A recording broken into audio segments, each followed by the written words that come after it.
जो ओरोप का प्रीमेचर को इन्होंने 2014 तक को लिया, उसके बाद को छोड़ दिया है।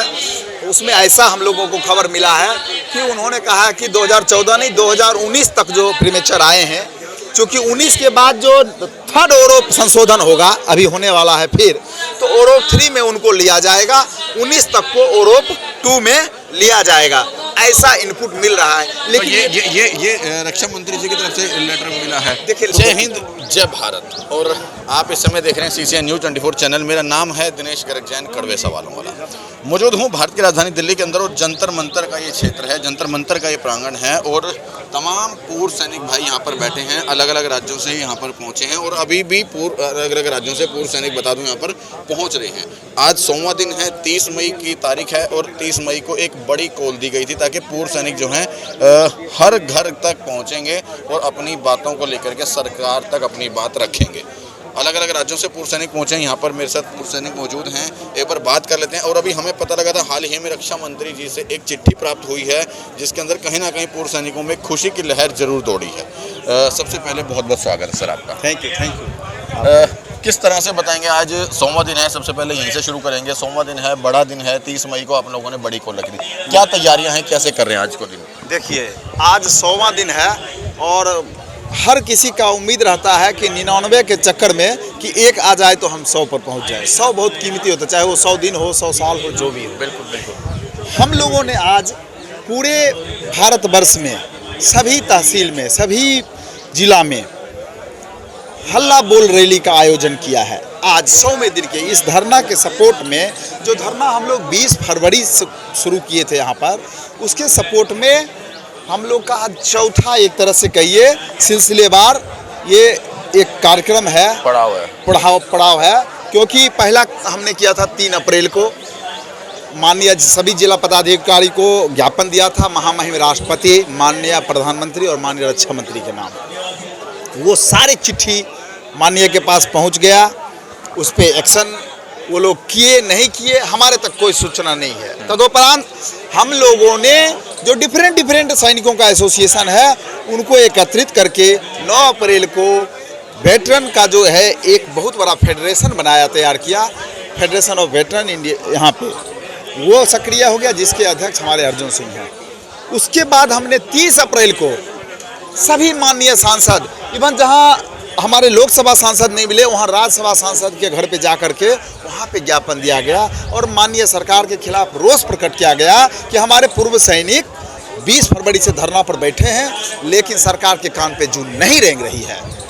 उसके बाद 100वें दिन का इंतजार हम लोग कर रहे थे कि 100वां दिन पे फिर हम लोगों ने पूरे देश में हल्ला बोल कार्यक्रम रखना है। पूरे देश में जहां भी हमारे सैनिक संगठन हैं, वो इस विषय पर काम करेंगे, और वहां पे अपने तहसीलदार या जिला पदाधिकारी को पुनः ज्ञापन देंगे इस धरना के समर्थन में, अपने मांग के समर्थन में। जो ओरोप में हमारे साथ विसंगतियाँ हुई है, आपके चैनल के माध्यम से मैं इस देश की जनता को पूछना चाहता हूँ, क्या आज अगर दिल्ली में गर्मी है तो जो सड़क पे जवान राइफल लेके ड्यूटी दे रहा है, और जो उसके पदाधिकारी एसी में रूम में बैठे हुए हैं, दोनों का जो गर्मी वाला भत्ता है, जो हार्डनेस अलाउंस है, वेतन और पे की बात मैं नहीं कर रहा, वो किसको मिलना चाहिए ज़्यादा?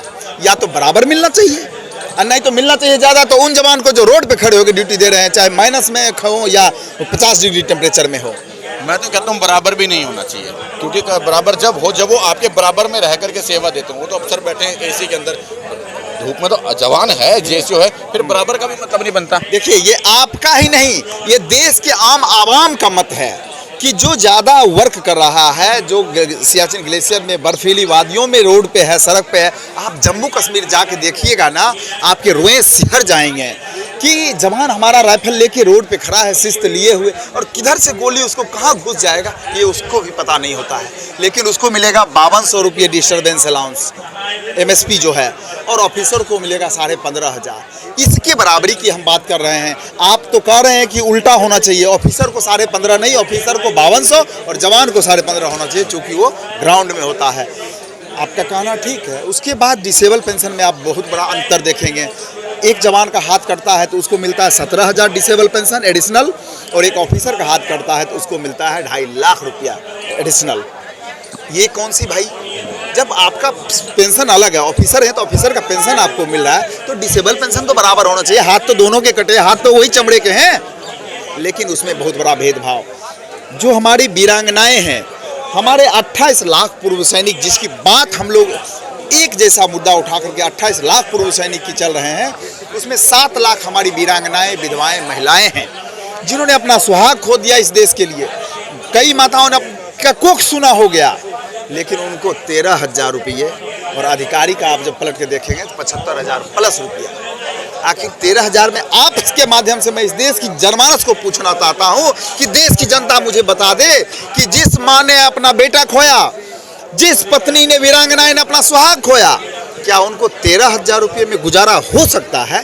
कभी नहीं हो सकता है। आप सर्विस पेंशन में फिटमेंट फैक्टर जो हम कह रहे हैं, आप जब 1970 से पीछे जाइएगा, हमारे 95 साल के कई सैनिक हैं, 80 साल के सैनिक हैं, उनसे पूछिए, पहले जवान का पेंशन होता था 70% और ऑफिसर का होता था 30%। लेकिन ये ऑफिसर सरकार के आंख में धूल झोंक करके जवान को वापस 50%, 20% माइनस कर दिए, और ऑफिसर अपना 20% इंक्रीज करके 50 कर लिए। आखिर ये कहाँ चाल चली? उसके बाद जब इनका मूल वेतन, ऑफिसर्स का मूल वेतन 2 लाख, 1.5 लाख, 3 लाख, सबका अपना अपना जो भी है वो है अलग, तो फिर उनका जो पे कमीशन में 2.81 के गुणक में उनको दे दिया गया लाभ, और जवान का जो मूल वेतन कम होता है उसको जो है 2.57 के गुणक में दिया गया, जबकि पहले ऐसा नहीं होता था।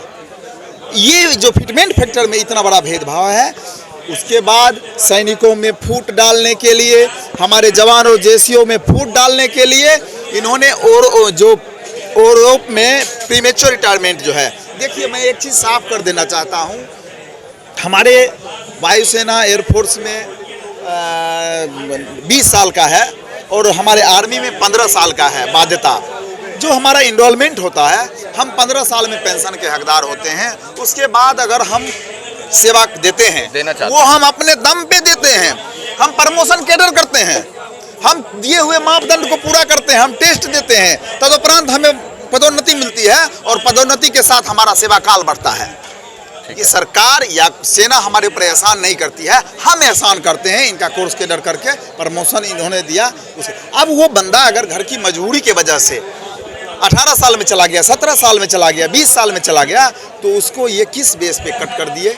माननीय मोदी जी 1-2 रैली नहीं, कई रैली में चीख चीख करके कहा था कि 1 रैंक 1 पेंशन देश के सभी जवानों का हक है, हम देंगे। और भारतीय सेना के सभी रिटायरी, हम थैंकफुल हैं माननीय प्रधानमंत्री के कि उन्होंने दिया, लेकिन देने के साथ साथ उन्होंने इतना बड़ा खंजर घोंपने का काम किया यूरोप 2 में, जिसका ब्यौरा मैं आपके सामने अभी जो बखान किया। Disable pension, family pension, service pension, premature retirement को छोड़ देना, और एमएसपी में जो इतना बड़ा भेदभाव है। एमएनएस जो है, जो नर्सेस हैं, बताइए वो नर्सेस दिल्ली, पुणे, कलकत्ता, दानापुर, लखनऊ में सेवा देती हैं, और उनको 10,500 मिलिट्री सर्विस पे, वो तो हार्डनेस एरिया में जाती ही नहीं है, उनको क्या जरूरत है? लेकिन जो जवान हार्डनेस एरिया में ड्यूटी करता है उसको इतना। हमारी मांग सिर्फ रिटायर 28 लाख के लिए ही नहीं, जो सेवारत 15 लाख हमारे एयरफोर्स, आर्मी और नेवी के जवान हैं, उनके लिए भी है। एमएसपी का फायदा उन्हें भी मिलेगा। डिसेबल का कंटिन्यूटी चलता रहता है, कल कोई और डिसेबल होगा, उनको भी फायदा मिलेगा। उसके बाद सर्विस पेंशन की बात जो हो रही है फिटमेंट फैक्टर में, अगर इसमें सुधार हुआ तो उनको भी फायदा मिलेगा। प्रीमेच्योर रिटायरमेंट आज से नहीं, आदिकाल से चला रहा है, उसमें उनको भी फायदा होगा। तो मैं आपको वापस लेके आता हूँ संख्या बल पे। हम लोग जिसकी बात करते हैं कि 28 लाख हम लोग पूर्व सैनिक हैं, जिसमें 7 लाख वीरांगनाएं, विधवाएं हैं, और बाकी हम लोग हैं। उसके बाद 15 लाख हमारे सर्विंग सोल्जर हैं, उनके भी परिवार हमारे साथ हैं। मोदी जी या मीडिया बंधु लोग, ये हमारे जो 100-150 हमारे पूर्व सैनिक यहाँ जंतर मंतर पे बैठते हैं, इनको ना दिखाएं, या सरकार ये ना देखे कि ये तो 100 आदमी हैं। ये 100 आदमी अपने जिला के प्रतिनिधित्व करता है, अपने राज्य के प्रतिनिधित्व करता है। जैसे मैं बिहार से आया हूँ, तो यूँ समझिए कि बिहार के सैनिक संघ ने मुझे यहाँ पे भेजा है आज 100वें दिन के उपलक्ष्य में कि भाई बिहार की तरफ से आप जाइए वहाँ पे और अपना वक्तव्य दीजिए और अपनी वहाँ पे हाजिरी लगाइए। तो ऐसे हमारे डेलीगेशन हैं ये। और जब 28 लाख और 15 लाख 43 लाख संख्या 43 लाख परिवार हुए, आप अनुमान लगा सकते हैं। मैं माननीय मोदी जी को, माननीय रक्षा मंत्री को, माननीय केंद्र सरकार को आप लोग के चैनल के माध्यम से आगाह करना चाहते हैं कि 43 लाख परिवार, अगर हम 10-10 वोट भी अगर आपकी डैमेज कर देंगे घर घर जा करके, तो 5 करोड़ वोट हम 40-50 सांसद को बनाने और बिगाड़ने की पावर रखते हैं। अगर आप हमारी मांग को नहीं सुनेंगे, चूंकि हमारा मांग गैर संवैधानिक नहीं है, हमारे साथ में इनजस्टिस हुआ है, हमारे साथ में बहुत बड़ा भेदभाव हुआ है, इसके लिए हम आंदोलन पे है। और ये आंदोलन आज आपको इनपुट मिल जाएगा। हमारे भारत के सभी जिला का इनपुट अभी आना शुरू हो गया है। इससे पहले भी लगभग 30-40 सांसदों ने, चूँकि हमने सभी सांसदों को दिया था, उन्होंने राजनाथ सिंह और माननीय केंद्र सरकार तक मुद्दा उठाया है। सारा इनपुट है हम लोगों के पास, वो लोग भी विचार कर रहे हैं। लेकिन दुख है कि 100 दिन यहाँ पूरे होने के बाद भी सरकार के तरफ से 1 to 1 जो डायरेक्ट पहल होता है वो पहल नहीं हुआ। यह कहीं न कहीं केंद्र सरकार की ओछी मानसिकता को दर्शाता है। अभी रक्षा मंत्री जी से आपने मुझे बताया था लेटर प्राप्त हुआ था, किस तरह का वो लेटर था, उसमें क्या मांग, उन्होंने क्या बात रखी है? मतलब देखिए, उन्होंने जो ओरोप का प्रीमेचर को इन्होंने 2014 तक को लिया, उसके बाद को छोड़ दिया है। उसमें ऐसा हम लोगों को खबर मिला है कि उन्होंने कहा कि 2014 नहीं 2019 तक जो प्रीमेचर आए हैं, क्योंकि 19 के बाद जो 3rd ओरोप संशोधन होगा अभी होने वाला है फिर, तो ओरोप 3 में उनको लिया जाएगा, 19 तक को ओरोप 2 में लिया जाएगा, ऐसा इनपुट मिल रहा है। लेकिन तो ये रक्षा मंत्री जी की तरफ से लेटर मिला है। देखिए, लेटर आप कहिएगा थोड़ी देर के बाद लेटर हमको दिखाइए, तो हम लेटर तो आपको दिखाए नहीं, हमने देखा है कहीं सोशल मीडिया पे। मतलब आपको जानकारी मिला है? हाँ, हमको जानकारी मिला है, विश्वस्त सूत्रों से मिला है। अच्छा। हाँ, लेकिन इसका हम आपको रिटर्न कोई मेरे पास नहीं, मैं रिटर्न मांग भी नहीं रहा। लेकिन हाँ, लेकिन इस पे जो है अमल होना शुरू हो गया है एक एक मुद्दा पे कि आखिर इससे क्या होगा। चूंकि सरकार की कमियां इसमें उभर के आई है ओरोप 2 में। ओरोप 2 जवान और जेसीओ के लिए था, ओरोप जवान और जेसीओ के लिए था। जो मान लीजिए 18 साल में जवान भर्ती हुआ, 15 साल नौकरी किया, 33 साल में वो रिटायर्ड हो गया। 33 साल में तो शादी लोग करते हैं, उसके तो बच्चे माँ के गोद में होते हैं। तो ओरोप उनके लिए था जो कम सर्विस में रिटायर्ड हो गए, उनको प्लेसमेंट भी नहीं है केंद्र सरकार के तरफ से। एक तरफ तो केंद्र सरकार जो हमारा पुनर्नियोजन का था सैनिकों का, वो भी खत्म कर रही है, कहीं पुनर्नियोजन नहीं है, सब जगह कॉन्ट्रैक्ट करके चौपट कर दिया है। तो ओरोप 2 जवान जेसीओ का है, इस पे संशोधन करें और इस पे पुनर्विचार करके हम लोग का जो मांग है, इसको सरकार अगर मांग लेती है तो ठीक है, नहीं तो ये आंदोलन चलता रहेगा। अच्छा, कैसे चलेगा? मतलब ऐसे ही शांतिपूर्वक चलेगा, हमेशा लंबे समय तक चलता रहेगा शांति, या कैसे? ये सबसे बड़ा सवाल है। बिल्कुल आपका कहना, जैसे हमने आपको बताया ना कि 4 चरणबद्ध हम लोगों ने स्टेप उठाया है। शांतिपूर्वक था। हाँ, पहला जो 3 अप्रैल को था डीएम को, दूसरा हमने 9 अप्रैल को संगठन बनाया, तीसरा हमने 30 अप्रैल को माननीय सांसद को दिया, और चौथा आज हमने सभी जिला में सभी तहसील में हल्ला बोल का कार्यक्रम रखा है जन जागरूकता के तौर पे। और आप लोगों के चैनल के माध्यम से, सोशल मीडिया के माध्यम से हर जनमानस से ही पूछते हैं कि आखिर ऐसा होना चाहिए क्या। ये सारी बातें हुई है और आगे हम लोग प्लान्ड वे में चल रहे हैं। हो सकता है निकट भविष्य में, अभी थोड़ा गर्मी ज़्यादा है, हम रामलीला मैदान में बहुत बड़ा एक जनसभा करें, सरकार के आँख को जो है खोलें, और ये या फिर संसद का घेराव, वो हमारी कमेटी, हमारे माननीय अर्जुन राठौर सर हैं, वो सर्वसम्मति से निर्णय लिया जाएगा सभी राज्यों के प्रतिनिधि के साथ। बिल्कुल मैं एक पॉइंट बोलना चाहता हूँ कि मेरा कहने का मतलब है, ये जो आंदोलन हम कर रहे हैं, ये सिर्फ हमारे पूर्व सैनिकों का नहीं है, ये अभी जो हमारे सेवारत सैनिक है उनके लिए हम कर रहे हैं। इसीलिए कर रहे हैं क्योंकि वो काल आके पूर्व सैनिक बन जाएंगे, और उन्हीं के साथ में भी वही होगा जो आज हमारे साथ में हो रहा है। इसीलिए मैं हमारा माननीय प्रधानमंत्री जी को, हमारा रक्षा मंत्री जी को और उच्च पदस्थ अधिकारियों को, सभी को ये बताना चाहते हैं, ये जो मांगे हैं, ये जो हमारा न्याय संगत मांगे किया जा रहा है, ये सभी का है। ये अभी जो सेवारत सैनिक है उनका भी मांग यही है, वो अभी वो अगर ऐसे करेंगे तो उनके लिए उनके ऊपर चार्जेस लग जाएंगे। इसलिए ये मांगे सिर्फ एक सर्विसमैन का नहीं है, पूर्व सैनिक का नहीं, ये सभी सैनिक का है।